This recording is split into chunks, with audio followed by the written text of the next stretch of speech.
ربنا تقبل منا إنك أنت السميع العليم. ربنا تقبل منا إنك أنت السميع العليم. അസ്സലാമു അലൈക്കും വറഹ്മത്തുള്ള. പ്രിയമുള്ള വിദ്യാർത്ഥികളെ, തർബിയ ഇബാദത്ത് പരിശീലന സഹായി എന്ന പുസ്തകത്തിൽ കൊടുത്തിട്ടുള്ള ഖുർആനിലെ 40 ദുആകളിൽ ഒന്നാമത്തെ ദുആയാണ് ഇന്ന് നമ്മൾ പഠിക്കുന്നത്. സൂറത്തുൽ ബഖറ 127 ആയത്തിൻ്റെ അവസാന ഭാഗമാണ്.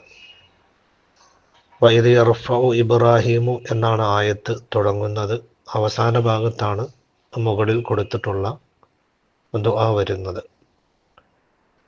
മഹാനായ ഇബ്രാഹിം നബി അലൈഹിസ്സലാമും മകൻ ഇസ്മായിൽ നബി അലൈഹിസ്സലാമും കൂടി കഅബ നിർമ്മിക്കുന്ന വേളയിലാണ് ഈ ദുആ ചൊല്ലിയത്.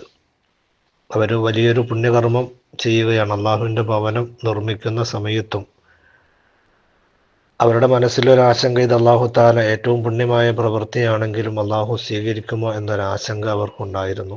തഫ്സീറുകളിലൊക്കെ കാണാം, കരഞ്ഞുകൊണ്ടാണ് ഇബ്രാഹിം നബി ഈ ദുആ ചെയ്തതെന്നെല്ലാം ഇമാമികൾ വിശദീകരിക്കുന്നതായിട്ട് കാണാം.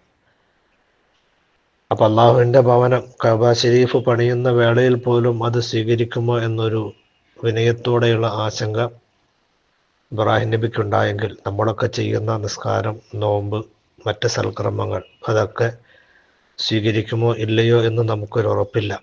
അപ്പം അതെല്ലാം സ്വീകരിക്കാൻ വേണ്ടിയിട്ട് കൂടിയുള്ളൊരു ദുആയാണ്, വളരെ പ്രധാനപ്പെട്ട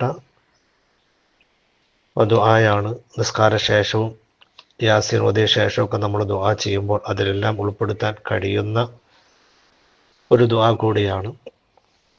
തഫ്സീറുകൾ പരിശോധിക്കുമ്പോൾ നമുക്ക് കാണാൻ കഴിയും, വിശുദ്ധമായ ആ കഅബയുടെ പരിസരത്തേക്ക് ലക്ഷങ്ങളാണല്ലോ ഇന്നും ഒഴുകിയെത്തിക്കൊണ്ടിരിക്കുന്നത്.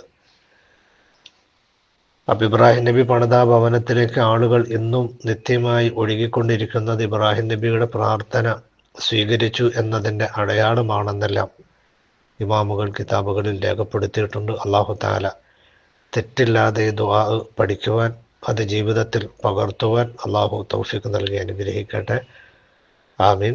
അസ്സലാമു അലൈക്കും വറഹ്മത്തുള്ളാഹി.